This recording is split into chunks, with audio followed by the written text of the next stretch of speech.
Madame, Monsieur, bonsoir et bienvenue à cette édition d'Equinox ce soir sur Equinox Télévision.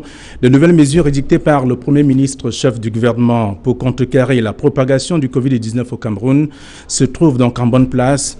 Le port obligatoire du masque. Et depuis ce lundi matin, la mesure est donc obligatoire sur l'ensemble du territoire national. Combien coûte un masque de fabrication locale? La population adhère-t-elle? Des questions et bien d'autres qui seront donc au menu de cette édition d'Equinox ce soir. Cette première livraison de la semaine, nous sommes lundi. Bonsoir à tous et bienvenue. Le fait du jour, dans un instant.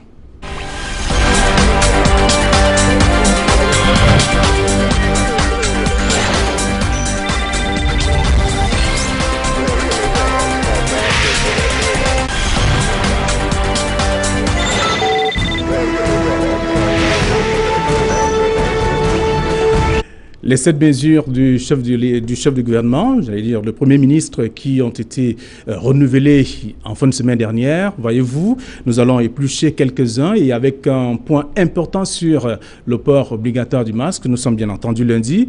Jean-Robert Wafo, bonsoir et bienvenue. Bonsoir Flavien Valo, bonsoir à tous les téléspectateurs de Equinox Soir. Vous êtes militant du Social Democratic Front, ancien maire adjoint à la commune de la 2e, et le SDF est en deuil aujourd'hui. Oui. J'ai reçu un coup de fil très tôt le matin, et m'annonçant le décès de l'honorable Joseph Mbadam. C'est un coup dur pour le SDF. Dès que j'ai reçu la nouvelle, j'ai été atterré parce que au-delà de la politique, j'entretenais quand même des relations de proximité avec le défunt. Je retiens de lui l'image d'un homme pondéré, d'une tempérance légendaire, et qui avait un sens élevé de la retenue. Je retiens également de lui la promotion permanente des valeurs de la République, à savoir la défense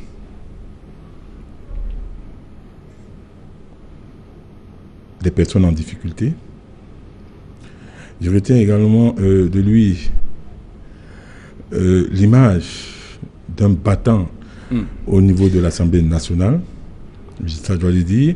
Il a participé à plusieurs batailles. D'abord de 1997 à 2007, il a été président du groupe parlementaire du SDF à l'Assemblée nationale.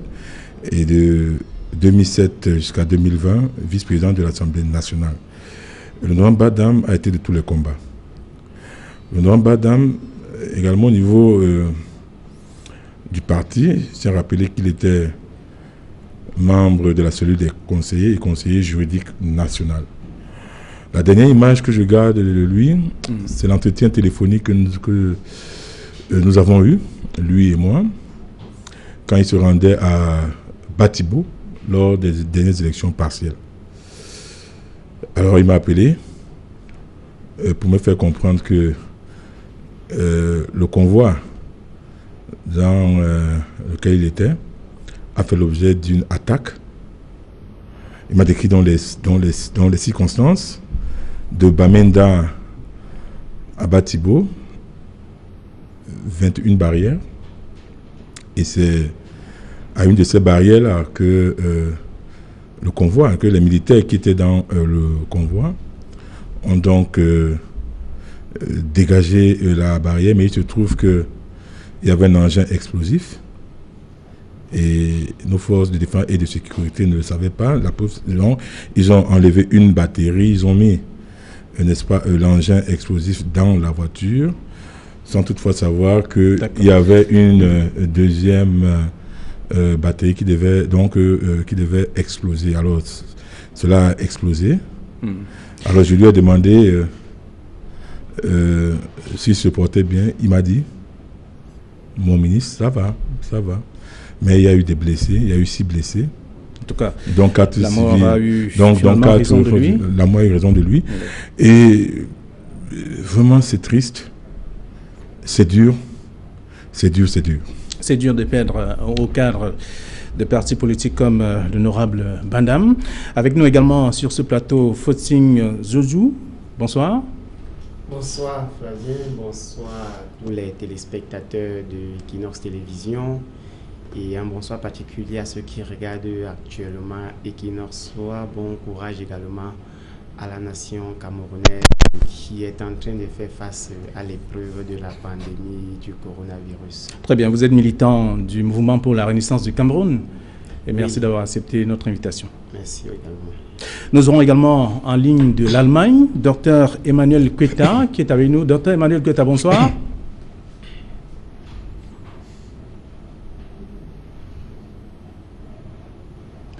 Bonsoir, Dr Emmanuel Quetta, vous êtes avec nous dans le cadre de cette émission Equinox ce soir, la première édition de la semaine. Oui, je suis informé et je comprends de la situation de votre obligation de masque et pour moi, je pense que c'est une très bonne initiative. Juste, l'Afrique, nous sommes ce que nous sommes. Généralement, quand on va parler, là, on croit que franchement, c'est des amusements. Non, ce n'est pas le genre. Même moi, où je suis, je peux vous dire, chaque jour, je porte minimum 2 masques. Je dois changer. Tout le monde sait que c'est un peu inconfortable, mais c'est une mesure très importante. Moi, je veux dire, je pense que c'est un bon pas que l'État camerounais a eu à faire. Pour moi, je apprécie et je apprécie déjà ça. Et déjà même, je pense, hier, je parlais avec un confrère au Cameroun et que je le disais, pour moi, porter le masque chaque jour, pour moi, ça dérange un peu. Mais nous n'avons pas le choix. Et juste pour dire, et conseiller tous les Africains, Camerounais en particulier, ces masques qu'on nous demande de porter est très important. Plus que Covid-19 est là. On n'est plus là que ça soit ce qu'on dit que c'est comme ça, c'est monté, c'est descendu. Tout le monde va sortir sa part de pression, mais on est d'accord que ce virus est là. Et notre souci majeur maintenant est de protéger cette pandémie pour que personne ne soit plus contaminé ou que ceux qui sont contaminés, on donne minimum 2 semaines pour que les symptômes puissent se produire et on pourra contrôler. Déjà, pour dire vrai, je félicite déjà l'État camerounais d'avoir mis cette mesure. Mais juste, j'ai vu sur le journal aujourd'hui, je pense du journal de midi, où tout le monde n'est pas vraiment prêt à porter cela. Ce n'est pas vraiment dans l'habitude du Camerounais. Et je dois le dire, tout le monde sait que ce n'est pas tellement parce que c'est le même lait qui est en train de circuler autour de la bouche, ce n'est pas très confortable, mais c'est mieux que d'être contaminé par le D'accord. Emmanuel Quetta, nous allons davantage développer ce volet tout à l'heure, le temps d'accueillir davantage et bien entendu discuter avec ceux qui sont déjà sur ce plateau ici au pays. Vous êtes Camerounais, médecin camerounais, et vous êtes en Allemagne. Jean-Robert Wafo, il y a cette nouvelle mesure édictée par le gouvernement et avec en bonne place le port obligatoire du masque depuis ce lundi matin. Oui, tout à fait, c'est une mesure qu'il convient d'apprécier. Parce que voyez-vous, le SDF a toujours indiqué, depuis le déclenchement de cette pandémie, qu'il accompagnera, n'est-ce pas, le gouvernement dans le cadre de cette lutte contre cette grande faucheuse. Voyez-vous, le coronavirus tue. Le coronavirus tue indépendamment des chapelles politiques. Indépendamment des appartenances religieuses ou ethniques. Le coronavirus, c'est une tueuse. Donc c'est un tueur redoutable. Alors parce que absolument rien ne vaut une vie humaine. Le SDF a estimé qu'il fallait une union sacrée. Pas derrière le gouvernement, mais autour de cette lutte. Et parce qu'il faut une union sacrée, le SDF n'est pas derrière le gouvernement, mais le SDF accompagne le gouvernement dans le cadre de cette lutte. C'est une cause nationale. Parce que c'est une cause nationale. Parce que absolument rien ne vaut une vie humaine. Et parce que nous devons ensemble sensibiliser les Camerounais sur cette grande faucheuse. Je suis tout à fait solidaire, moi à titre personnel et ma famille politique avec, pour dire que les 13 mesures édictées par l'Organisation mondiale de la santé et puis reprises par le gouvernement de la République puis communiquées au peuple camerounais doivent être respectées, ainsi que les 7 nouvelles mesures. Les Camerounais n'ont pas de choix. Ou nous ne respectons pas ces mesures. Et alors là, nous allons mourir comme des poules frappées de grippe aviaire, pour que les Camerounais essaient de voir ces images, ou tout simplement nous les respectons, et puis nous allons limiter la casse. Parce que, voyez-vous, aujourd'hui, le Cameroun est à la croisée des chemins. Il faut que ce soit clair. Et c'est la raison pour laquelle nous disons, nous devons accompagner le gouvernement. Le gouvernement doit associer toutes les forces. Parce que le gouvernement seul ne peut pas, il ne faut pas rêver, ne peut pas combattre efficacement cette pandémie. Aucun parti politique seul ne peut le faire. Aucune chapelle religieuse seule ne peut le faire. Nous avons franchi le cap de 900. Oui, mais tout à fait. Donc c'est la raison pour laquelle je dis que nous devons nous mettre ensemble pour combattre cette pandémie. Et j'ai toujours été de ceux qui ont pensé, n'est-ce pas, dès le déclenchement de cette crise sanitaire, qu'il y avait une cacophonie gouvernementale. Notamment en matière de communication, chacun se levait et disait puisque c'est ce qui a d'ailleurs motivé la sortie du Premier ministre pour recadrer les choses. Parce que c'est extrêmement important, parce qu'il faudrait que cette cacophonie gouvernementale cesse. Et maintenant que le Premier ministre a repris donc les choses en main, parce que si je regarde la circulaire signée du secrétaire général des services du Premier ministre, il est mentionné à la première phrase, en majuscule et en gras, Premier ministre, chef du gouvernement. C'est la première fois que c'est libellé ainsi. Ça fait tout et dans le corps, n'est-ce pas, de cette circulaire, il est question qu'il y ait, n'est-ce pas, un recadrage, donc il y ait une coordination gouvernementale soudée, de façon générale, et particulièrement dans le cadre de la lutte contre le coronavirus. Et j'espère que le Premier ministre va profiter, n'est-ce pas, de ce recadrage pour s'ouvrir à toutes les compétences, que ce soit au niveau national ou au niveau international. Parce que la diaspora, nos compatriotes de la diaspora, je suis convaincu qu'ils ont beaucoup à apporter, et il faudrait tenir compte d'eux. D'accord. Alors, Fozou, il y a le port du masque qui est obligatoire depuis ce lundi matin. Vous avez parcouru quelques artères de la ville de Douala. Vous êtes arrivé jusqu'ici, et c'est depuis ce matin d'ailleurs. Vous avez constaté qu'il y a que la population adhère? Bon, pas vraiment. Hein. Ça dit que dans les rues de Douala, je ne pense pas qu'on peut déjà avoir 10%, puisque quand tu regardes même dans nos marchés, dans les rues, dans les carrefours, les gens continuent à mener leur vie comme s'il n'y avait rien. Les masques ne sont pas pourtant portés par beaucoup de personnes. Mais il convient de dire que demander le port de masque est une chose, mais mettre à la disposition de la population les masques est une autre chose. Demander le port de masque est une chose, mais prendre des mesures avec les forces de l'ordre, suivi d'un accompagnement pour la disponibilité des masques est une autre chose. Ça, moi, je ne suis pas de ceux qui pensent que lorsqu'il y a des situations graves, surtout des situations de guerre sanitaire comme celle que nous traversons actuellement, on se limite seulement au décret. On se limite seulement à la prise des mesures. Je ne pense pas pourquoi, parce que... Alors, quand vous parlez des mesures d'accompagnement, vous faites allusion à quoi? Je fais allusion déjà à la disponibilité des masques. C'est-à-dire, il y a deux problèmes au niveau du port des masques. Les masques ne sont pas d'abord disponibles. C'est-à-dire que même ceux qui ont l'argent peuvent ne pas s'acheter des masques, même si... On a entendu le ministre des Mines, de l'Industrie, qui a annoncé la fabrication en grande quantité des masques. Oui, justement, je pense qu'on avait également annoncé l'organisation de la Coupe d'Afrique des Nations en 2019. Donc pour moi, c'est quand je vais voir que je vais accepter. Je reste encore sceptique. La deuxième chose, c'est est-ce que ces masques qui sont aujourd'hui disponibles sont accessibles à toutes les bourses?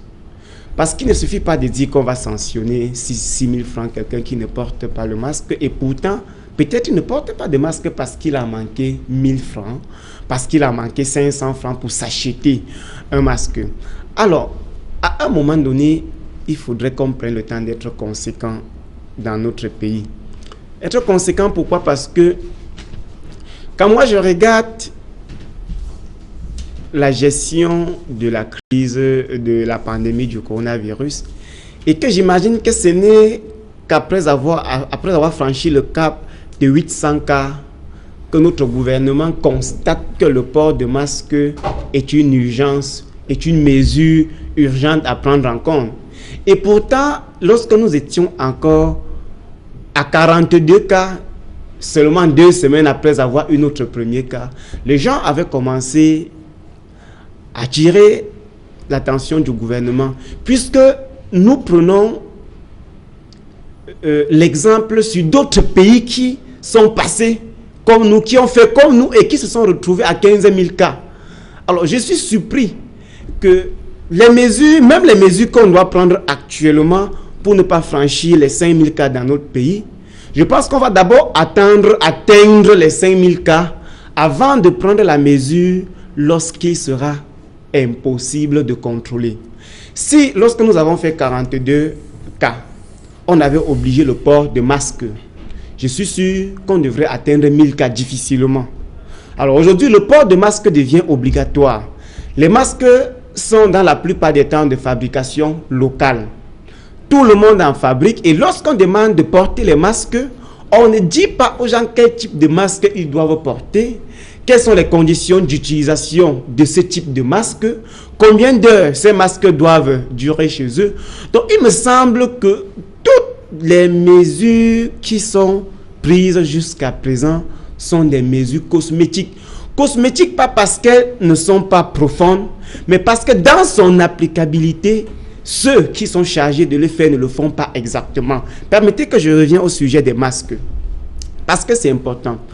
Au début de la crise, lorsque nous avons commencé la fabrication des masques, après avoir contacté certains personnels de santé pour savoir si les masques en tissu pouvaient avoir sa place dans la lutte contre la propagation du virus, les spécialistes, du moins certains, entre guillemets, ont meublé les plateaux de télévision pour dire que les masques en tissu n'étaient pas d'utilité dans cette lutte et qu'on pouvait s'en passer à défaut d'avoir des masques pharmaceutiques ou chirurgicaux. Certainement qui faisait allusion à la qualité. Oui, du coup, maintenant, à l'utilisation aussi. Est-ce qu'aujourd'hui, lorsqu'on demande à la population de porter les masques, parce que c'est important que je le dise sur ce plateau, puisque nous sommes passés à moins de 2 mois d'un cas à 900 cas. Ça veut dire qu'il est probable que nous atteignions même 10 000. Personne ne le souhaite, mais c'est possible. Alors, j'ai regardé sur les plateaux de télévision, par exemple, le gouvernement français, lui-même, n'étant plus capable de produire les masques pharmaceutiques pour sa population, a invité sa population à porter n'importe quel type de masque, juste pour garder, lorsque tu prononces la parole, pour garder tout ce qui sort de ta bouche, et pour éviter également que celui qui est en face de toi t'envoie ce qui sort de sa bouche. On aurait dû également ne pas attendre que ceux-là parlent des masques en tissu pour que nous acceptions chez nous aujourd'hui. Alors, il est temps qu'on essaie de communiquer auprès de la population et de manière large. Quels sont les types de tissus qu'il faut utiliser pour fabriquer les masques et quel est le mode d'utilisation de ces masques fabriqués à base du tissu? Sinon, demain, il se fera tard. D'accord. On va revenir à vous dans un instant, le temps d'aller en Belgique, retrouver Dr Mathurin Pegnem. Dr Mathurin Pegnem, bonsoir. Bonsoir, Nongo.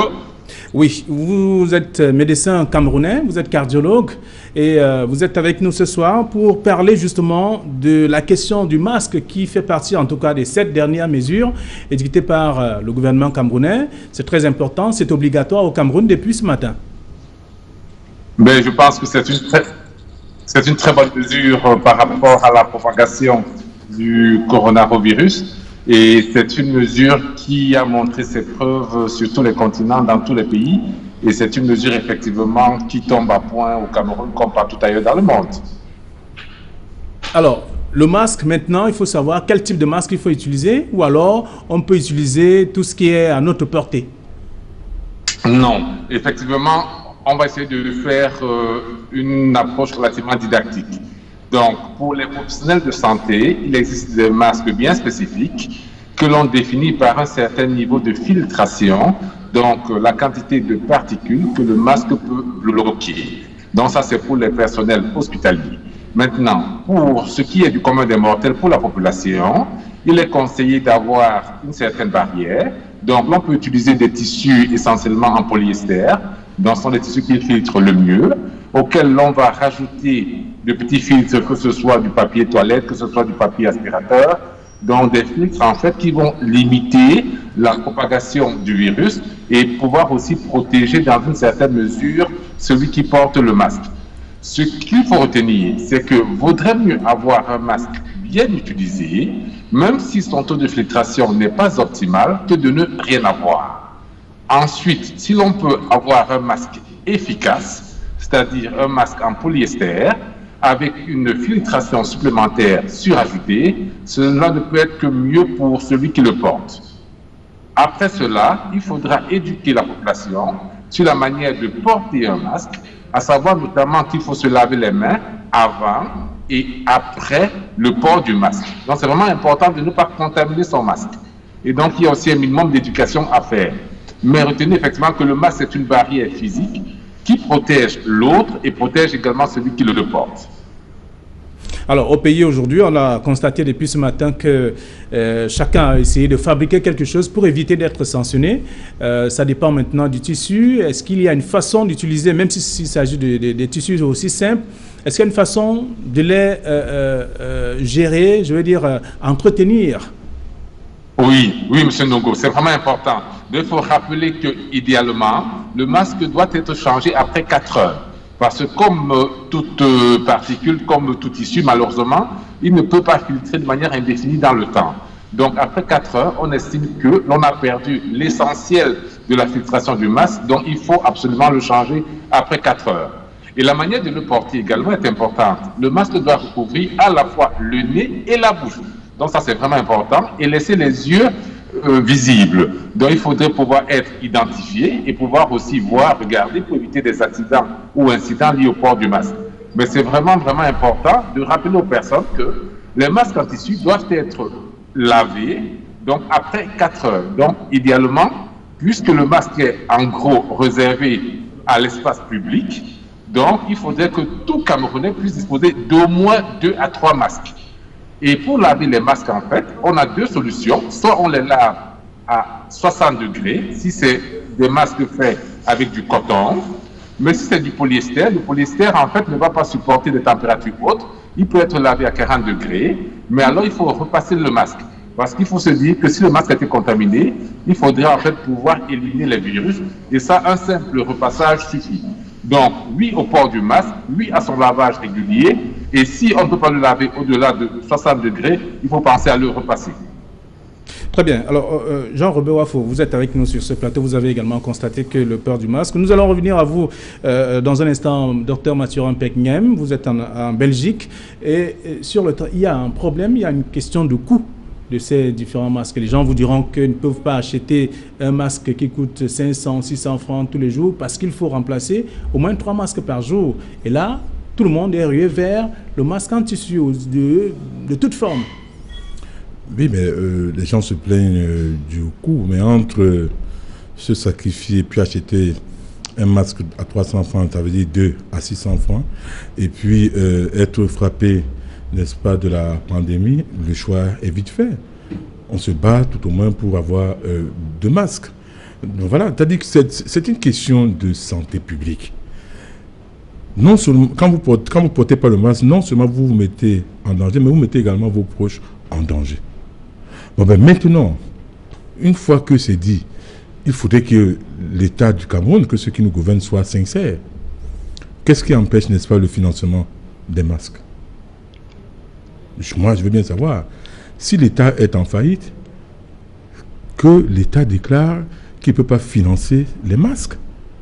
Et dans ce cas, les populations vont, n'est-ce pas, se débrouiller d'elles-mêmes. Et c'est ce qu'elles font déjà depuis. Et puis, je vais dire aux populations, ce n'est pas parce que l'État, sans toutefois dédouaner l'État, je dis non, et je vais vous dire pourquoi après.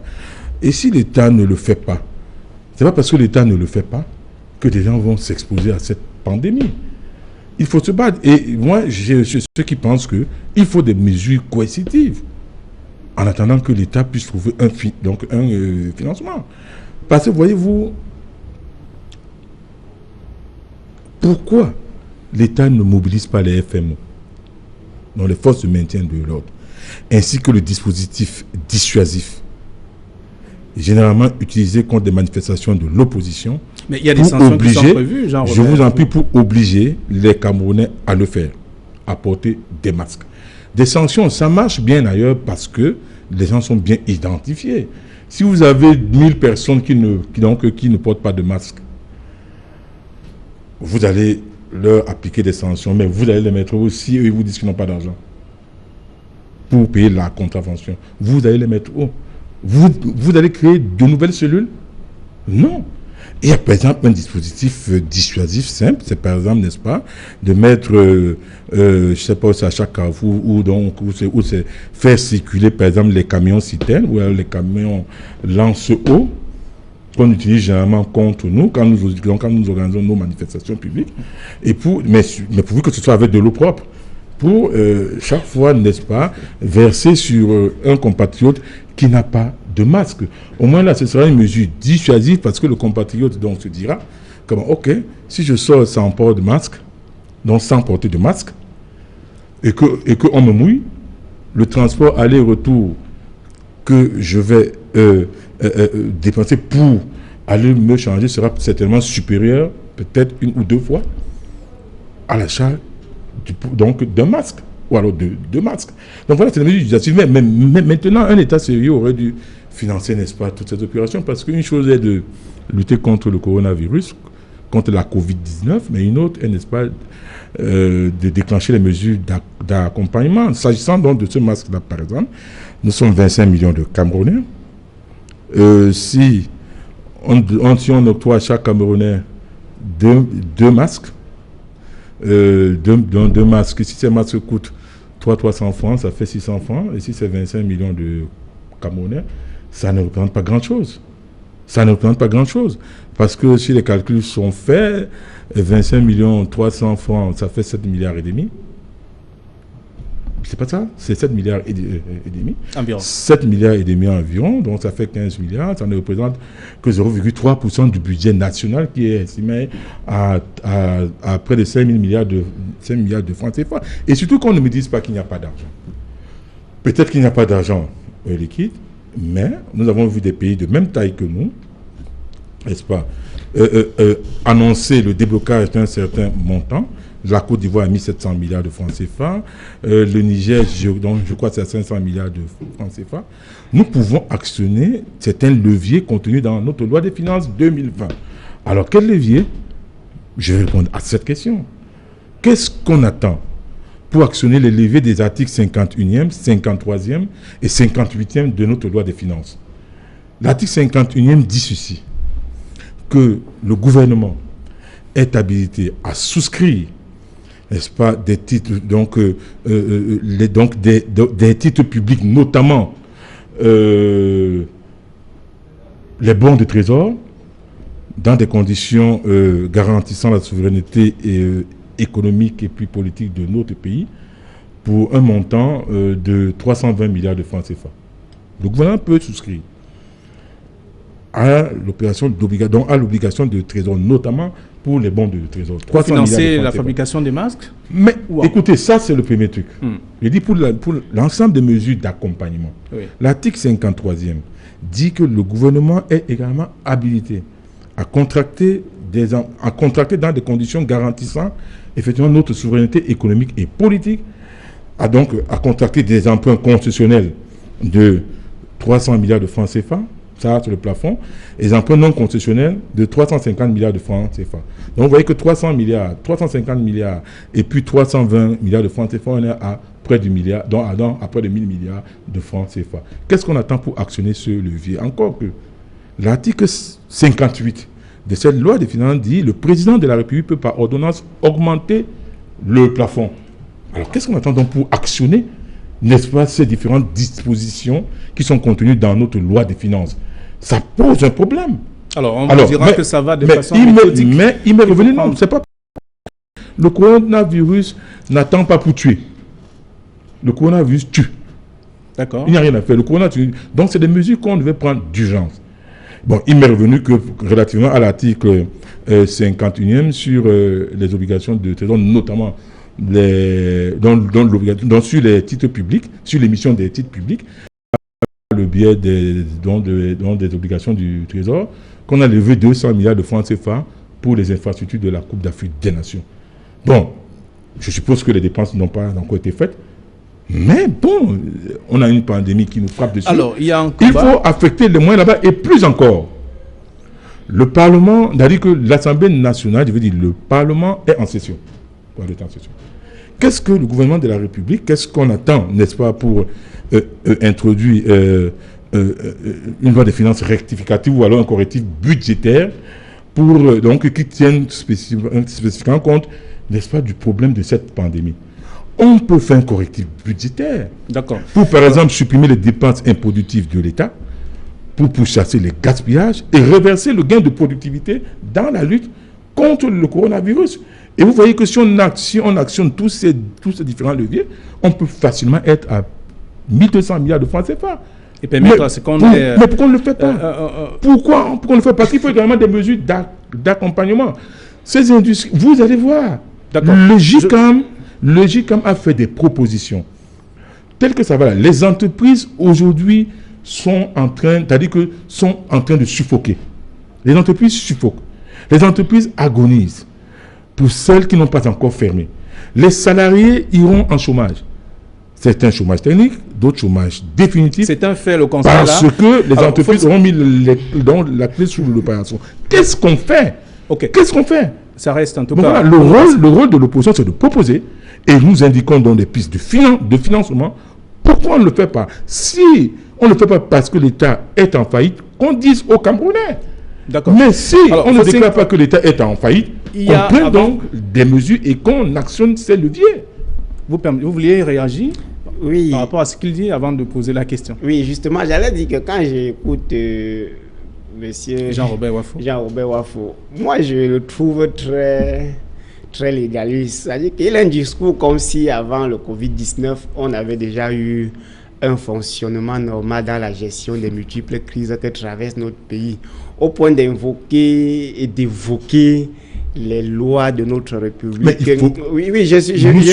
Écoutez, je ne suis pas en train... Il faut éviter de politiser cette affaire. Non, je ne vous ai pas parlé de... C'est vous qui parlez de politisation. Parce que de toutes les façons, s'ils détournent les montants, donc les fonds qui sont alloués, qui ne croient pas que ça va seulement prendre les Camerounais, ça va les prendre eux-mêmes, ça va les rattraper à la maison, ça va les décimer, leurs enfants et eux. Si je vous pose la question de savoir qu'est-ce qui s'est déjà passé depuis qu'on fait les détournements, puisque vous voulez aborder ce piste de détournement, si détourne en l'état actuel des choses, ça se passera comme d'habitude. Alors, j'étais en train de dire plutôt de dire qu'on ne propose rien. Non, je n'ai pas rejeté vos propositions. J'ai juste dit que vous êtes beaucoup légaliste et qu'il est important à un moment donné de dire des choses. Quand on n'est pas légaliste, on fait quoi? Telles qu'elles sont dans leur réalité intrinsèque. Vous dites que si l'État est en faillite, l'État déclare la faillite. Nous sommes tous d'accord que si l'État est en faillite, l'État doit déclarer la faillite. Alors, le problème de fond qui se pose et qu'il est important de rappeler à ceux qui nous dirigent au lieu de faire du politiquement correct, c'est que si nous étions en période de campagne électorale, par exemple, Les tissus en polyester dont on a besoin pour fabriquer les masques devraient être disponibles plutôt en pagne de partis politiques pour faire la campagne. Il est important de le rappeler parce que ceux qui sortent ces milliards de francs pour acheter des pagnes à l'effigie des hommes politiques peuvent également disposer les mêmes moyens pour lutter contre le Covid-19. Parce qu'on a comme l'impression que ce sont des pistes qui manquent à ceux qui nous dirigent. Les pistes existent bel et bien. Déjà qu'il arrive souvent dans certaines conditions de violer même la Constitution pour satisfaire les intérêts politiques. Alors quand le pays est en danger, ils peuvent violer la Constitution pour sauver les Camerounais. Cette fois-ci, puisque quand ils violent souvent, lorsqu'il s'agit des actes politiques, même bien lorsque nous dénonçons, nous arrivons toujours par conclure que nous avons le Cameroun à construire. Alors pourquoi nous ne pouvons pas leur demander de trouver ces mêmes milliards qui fabriquent, qui ont par exemple acheté les ordinateurs? On n'avait pas consulté la loi de finances de 2017. On avait pourtant trouvé le financement pour les ordinateurs, même à l'étranger. Alors ils peuvent trouver le même argent, ils peuvent collecter les mêmes sommes qu'on utilise pour financer à terme des milliards la propagande politique et qu'on injecte dans le Covid-19. Pour moi, c'est qu'il faut, à un moment donné le dire des choses telles qu'elles sont. Eh bien, il ne s'agit pas pour moi d'un problème de loi, il s'agit d'un problème de laxisme de nos dirigeants, du manque de volonté dans la recherche des solutions. Vous vous imaginez qu'un ministre va par exemple dire sur les plateaux de télévision qu'il est en confinement chez lui et qu'il répond à un autre homme politique qui aurait écrit une lettre au chef de l'État et lui dit « je suis en confinement, donc je réponds ». Alors, lui, il est en confinement, la population ne peut pas se confiner faute de moyens. Pour moi, je pense que ce ministre, à un moment donné, je pense même qu'il s'agit de la haute trahison de l'État.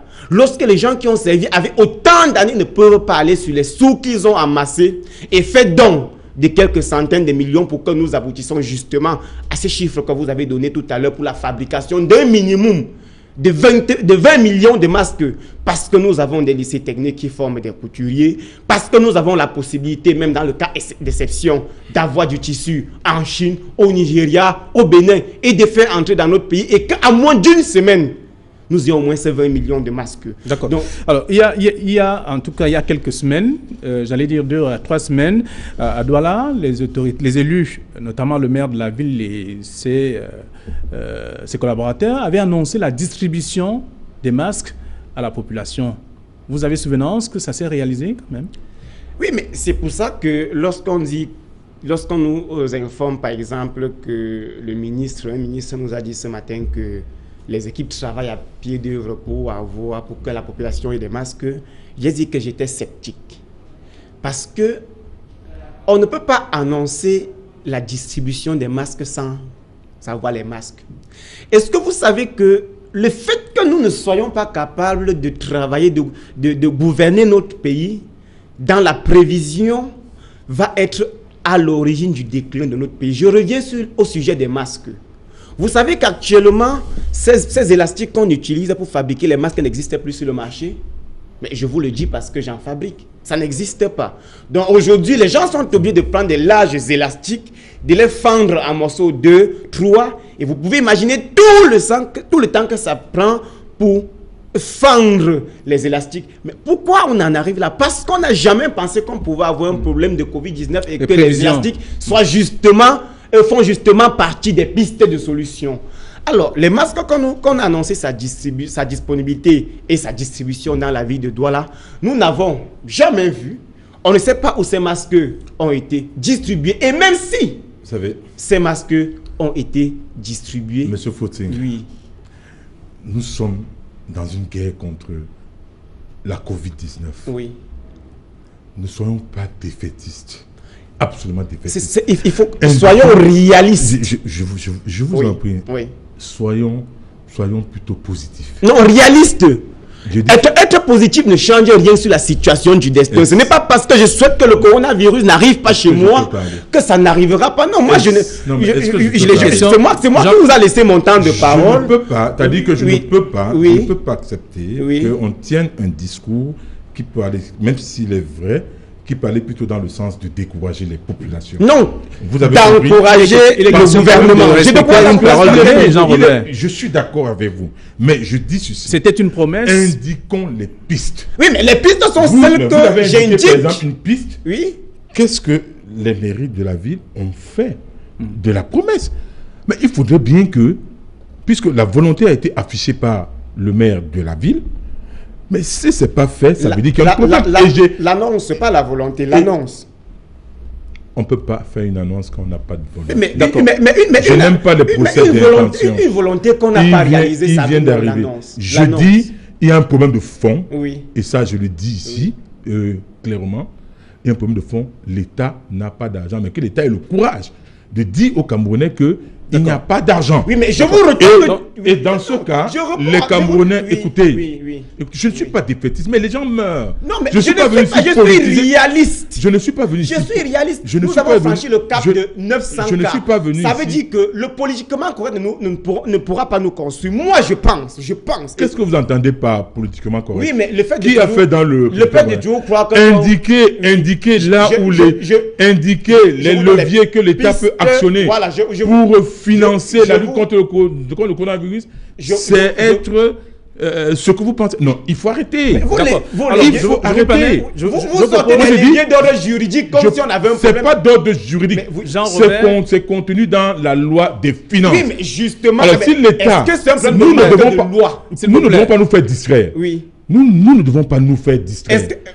Les spécialistes, par exemple, Dr Peignem, nous a dit pratiquement ce qu'il faut faire. Oui. Maintenant, nous devons dire aussi pratiquement ce que le gouvernement de la République peut faire avec des leviers qui sont à sa disposition. Vous pensez qu'il ne connaît pas ces leviers-là? Mais écoutez, nous devons prendre les populations à témoin. On a justement en Belgique, nous devons prendre les populations à témoin. Vous pensez que le Premier ministre ne connaît pas cette loi des finances-là? Vous permettez qu'on aille en Belgique prendre Dr Peignem qui va nous rassurer sur... Dr Peignem, vous êtes avec nous également. Vous êtes avec nous, c'est pour justement comprendre. Vous suivez la chaleur qui se dégage sur ce plateau avec notamment des propositions qui sont faites par des uns des autres sur le port du masque, sur la production même de ces masques. Je pense en fait qu'il faut encourager une production locale. Donc de penser que le Cameroun devrait se doter d'acheter de millions de masques, entre guillemets, à court terme, c'est quelque chose de très peu envisageable. Ce sera quelque chose de très coûteux et quelque chose de difficile à mettre en place dans le contexte actuel. Par contre, nous disposons effectivement au Cameroun de nombreux tissus et il est effectivement fort possible que l'on active les voies internes pour pouvoir retrouver tous ces pagnes de polyester, tous ces tissus de polyester et en fait fabriquer un masque. Fabriquer un masque n'est pas quelque chose de compliqué. En fait, un masque, c'est un tissu ou un tissu replié et dans lequel vous mettez en fait un filtre qui peut être tout simplement du papier toilette. Donc, en gros, fabriquer un masque n'est pas du tout compliqué. Et ça, les Camerounais ont assez de savoir, assez de talent pour pouvoir fabriquer autant de masques que de Camerounais.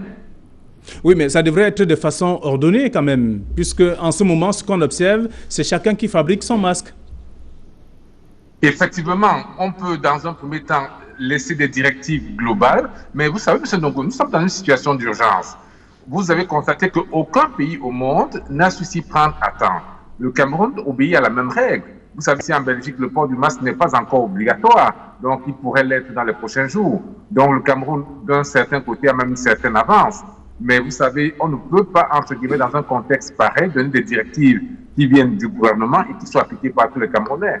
On comprend que dans l'angoisse que chacun a envie de se protéger, il faudrait effectivement encadrer cette fabrication de masques. Mais dans un premier temps, le plus important est que chaque Camerounais puisse disposer d'une barrière. Et avec le temps, on va affiner cette barrière, la rendre plus efficace, la rendre plus ordonnée. Mais il y a une certaine urgence sanitaire. Comme quelqu'un l'a dit sur le plateau, le virus n'attend pas. Pendant que nous discutons ici, il y a malheureusement des Camerounais qui sont en train d'être contaminés. Et s'ils avaient mis un masque, ne serait-ce que les postillons et les grosses bouteillettes auraient été arrêtés. Donc il y a une urgence à porter un masque et ça, nous ne devons rien attendre. Dans cette mouvance, Dr Peignem, on a constaté en tout cas qu'il y a des gens, avant d'acheter un masque, essayent plusieurs avant de se décider sur celui qu'il faut acheter. C'est quand même un risque aussi, c'est une sorte de contamination qui se poursuit à travers ce geste-là aussi. Entièrement d'accord avec M. Ndongo. Effectivement, il faut rappeler à tout un chacun qu'il est important, que ce soit pour les masques, que ce soit pour les articles dans les magasins, de ne pas toucher plus qu'un article. En fait, de se comporter comme on fait dans l'alimentaire. Si vous touchez au morceau de pain, vous le prenez. Donc, si vous touchez un masque, vous le prenez. Parce qu'effectivement, c'est une source de contagiosité qui est très grande. Mais tout ça ne peut passer que par une certaine éducation. Il faut en fait rééduquer la population. Il faut informer, conseiller. Et c'est vrai que des émissions comme la vôtre, en fait, sont là effectivement pour pouvoir amener tout un chacun à pouvoir avoir assez de connaissances que pour éviter toutes les erreurs qui pourraient être mortelles. Alors, y a-t-il une méthode qu'il faut adopter simplement pour qu'on n'ait plus à se plaindre des questions de masques, même si aujourd'hui, il y a quand même un problème de financement pour que chaque Camerounais ait un masque au minimum, parce que même si ce sont des masques fabriqués de fabrication artisanale ou de façon locale, il faut savoir les entretenir simplement pour éviter la contamination aussi. Tout à fait. Et comme on l'a si bien dit, en fait, un masque, comme on l'a dit, c'est un morceau de tissu qui a besoin d'être lavé.